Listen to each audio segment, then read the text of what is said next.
Hi there, welcome to my YouTube channel. This is Tina from Tinaheals.com, and this video is about something very interesting, and it deals with planets on the 29th degree of any sign or any particular house in your natal chart. What do I mean by that? You know that each sign is 30 degrees. So 29 to say my Ketu and Rahu are at 29 of Pisces and Virgo. So 29 degrees is the very end of that sign. So if you have a planet, any planet, it could be Mercury, it could be Mars, it could be Venus. For me, it's Saturn. It could be the nodes of the moon like Rahu and Ketu. For me, that also applies. It could be Jupiter, it could be Neptune, it could be Pluto or Uranus. Okay, all of that. So if you have a planet on the 29th degree of your natal chart, what does it mean? So this degree is known as the Anaretic or the critical degree. The minute you hear critical degree, you know, okay, this is going to be iffy. This is going to be challenging because it's a very critical energy. It's a very powerful energy. So over the course of the last decade that I have been doing astrology, I have seen that people with planets on the 29th degree are always late bloomers.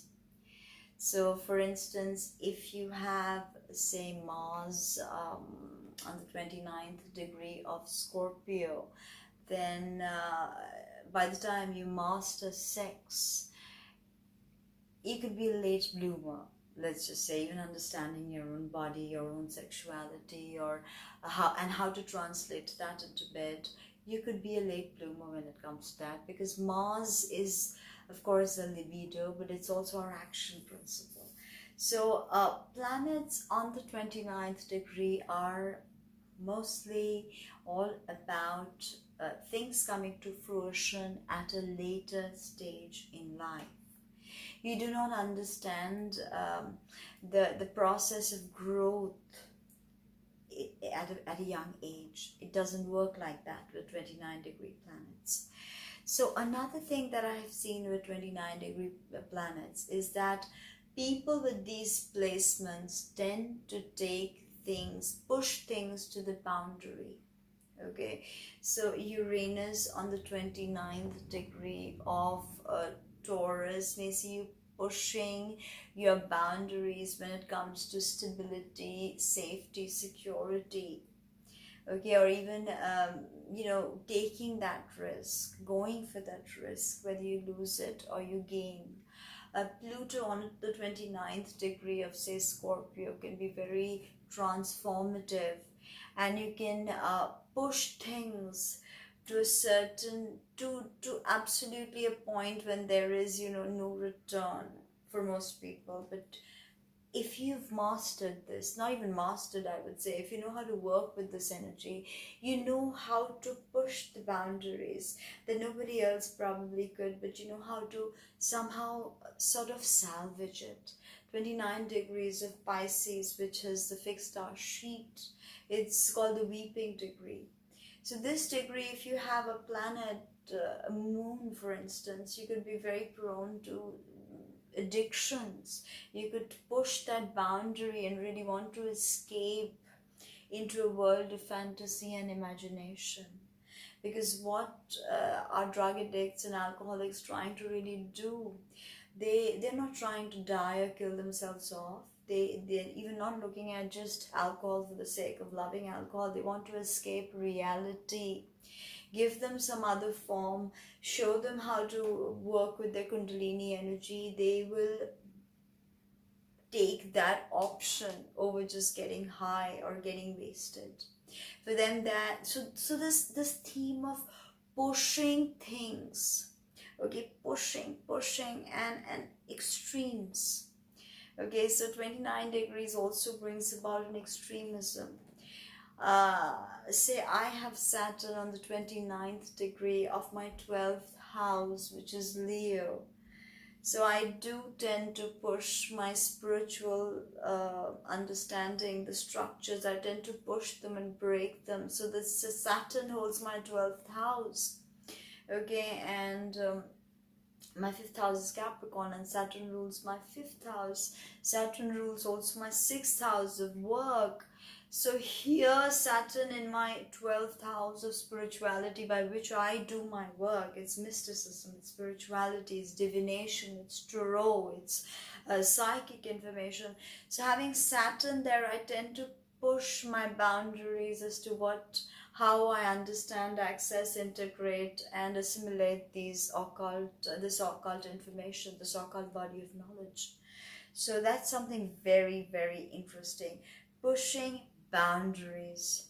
Now, in the chart of my clients, I have seen that people with the planets in the 29th degree, they tend to be swimming against the tide in their youth.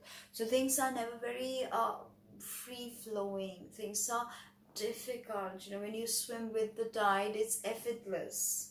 But when you're swimming against the tide, you have to put in that extra effort. You have to really exert yourself. So here with even me with my 12th house Saturn, I have to really exert myself to establish my spiritual work. With YouTube demonetizing me with every step that I take, there's just more backfalls. It's because Saturn is telling me that, okay, now how much can you push your boundary, and how much can you swim against the tide? Because this is about mastering that critical degree, mastering that painful critical degree. And see, the 12th house is actually Pisces. Okay, and that for me is my 7th house. And I have my Ketu, or my South Node, on the 29 of Pisces, the weeping degree. And believe me, whenever any major planetary events occur around this 29 degrees, I sense this so heavily, because it's Ketu's involvement. There's always a sense of loss, ill health, problems, but there's always growth with the problems, if you know what I mean. That there's the possibility of that with Rahu on the 29th degree of Pisces. It's very treacherous, believe me. Now you have to understand that people with 29 degree planets, okay, in whichever house they have, right, they will excel. Say for instance, somebody has their planet on the 12th house, like any planet. I have Saturn, I told you, Mars, Saturn, Jupiter. Everything will be hidden. Their work, their study, their research, their movement will be mostly hidden. If you think of an iceberg, you see only the tip of the iceberg. The iceberg is actually really huge and it's hidden.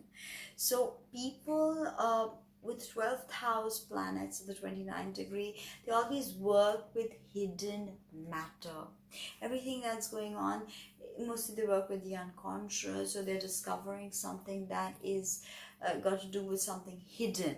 That is very important. Remember, the 12th house, something's always hidden, and it's always the work is happening beneath the surface. And this work beneath the surface reminds me of Pluto, because Pluto always tends to work beneath the surface, and Pluto is actually the sole ruler of Pisces, which is the 12th house of the zodiac. So you see how everything is so beautifully threaded together in the tapestry of human wisdom, because this is age-old. This is not just anecdotal. It has been passed down in oral and written form throughout millennia, and humans are much older than what we think. I think so. That's my personal belief. Now, we have to understand that the work done by a 12th house 29 degree planet, 8th house 29 degree planet, it's mostly hidden, and it comes out at a very later stage in life. It's not It doesn't come out immediately, and much of this work can be also unconscious. Like, I was working with the tarot, with astrology for 15 years or so now, studying theosophy, Agni Yoga, studying all forms of Western Eastern systems of magic and occultism.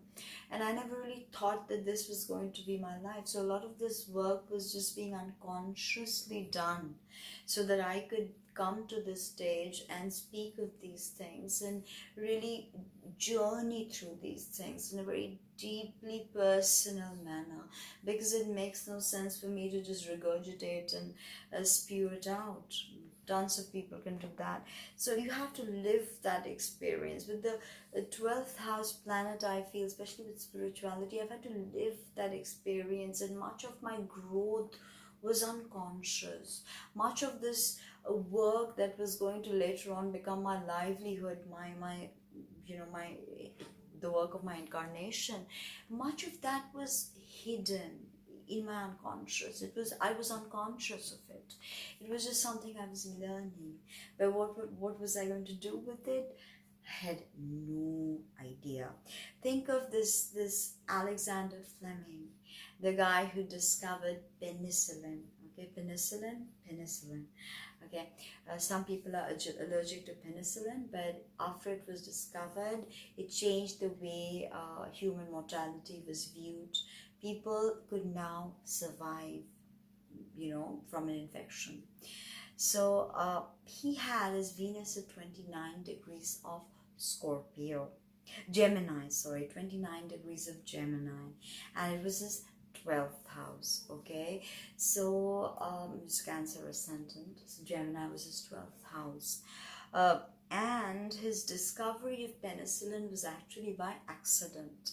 So characteristic of the 12th house. Again, the work that is being done is not always, there's not a conscious effort towards it, that I'm going to do this work, I'm going to win the Nobel. No, in the work that Alexander Fleming was doing, he actually by mistake left this the penicillin out in the spores, and it was not up to him. I mean, he actually got the Nobel at 47 for this work that he was doing. And the penicillin that was taken from his his experiment, and how it was created for oral use, and later when he was around in his 60s, it was given to the soldiers of World War I, and it saved lives, so this everything at World War II, sorry.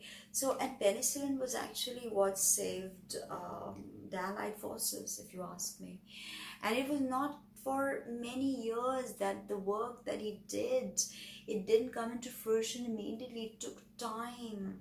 So 29 degrees planets there will take time to mature, to truly give you what you deserve. Imagine, I have Saturn on the 29 degree. I'm still figuring out its karma every day. Now, and this penicillin was used on the Allied forces after the Pearl Harbor attack, okay? And it was already 60 plus. So at 47, this man gets Nobel, and he's already 60 plus by the time his idea actually comes into fruition. So wherever you have this 29 degree planet, give yourself time. Think of the Temperance card, give yourself time. Think of the Hangman. Sometimes it's about changing the perspective. Now, aspects, rulerships, midpoints, all this is the trilogy of the 29th. Okay, so how will you figure out what's going on with your planet on the 29th? Look at the aspects, look at the rulerships, and look at the midpoints, and then you will be able to get a very good understanding of how, I mean, if you intuitively know how to read your chart, or if you read your chart or other people's, then you know how this karma is going to play out for you. You get a good idea.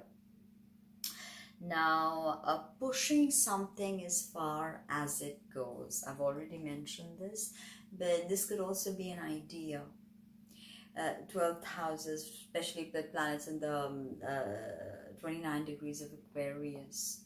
You know, you want to just push those ideas, okay? And you want to see how far it goes. Even think of Mars at 29 degrees of Scorpio. You are going to push it to as much as possible. You can have conflicts, and this Mars on the 29 degrees, according to me, is the journey of the lone wolf.